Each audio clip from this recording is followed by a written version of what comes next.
West ইন্ডিজের বিপক্ষে চলমান টি-20 সিরিজে নেই নাজমুল হোসেন শান্ত ও তাওহিদ হৃদয় এবং একই সাথে অভিজ্ঞ ব্যাটার মুশফিকুর রহিমও নেই টি-20 সিরিজে।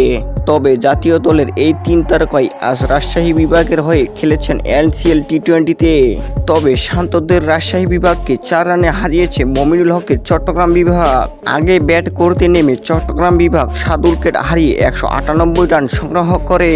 এই রানের লক্ষ্য প্রায় ছুঁয়ে ফেলছিল রাজশাহী, কিন্তু শেষ ওভারে তাদের প্রয়োজন ছিল 13 রান এবং 8 রান নিতেই 3 উইকেট হারিয়ে ফেলে রাজশাহীর এই ম্যাচটি দিয়েই এবার প্রথমবার এনসিএলে নামলেন মুশফিকুর রহিম ও তাওহিদ হৃদয় এবং দুজনেই খেলেছেন গুরুত্বপূর্ণ ইনিংস। মুশফিকুর রহিমের ব্যাট থেকে আসে 46 রান এবং তাওহিদ হৃদয়ের ব্যাট থেকে আসে 69 রান। তবে জয় হয়েছে 52 রান করা মমিনুলের। চ্যানেলটিতে নতুন দর্শক হয়ে থাকলে অবশ্যই চ্যানেলটি সাবস্ক্রাইব করে পাশে থাকবেন। ধন্যবাদ।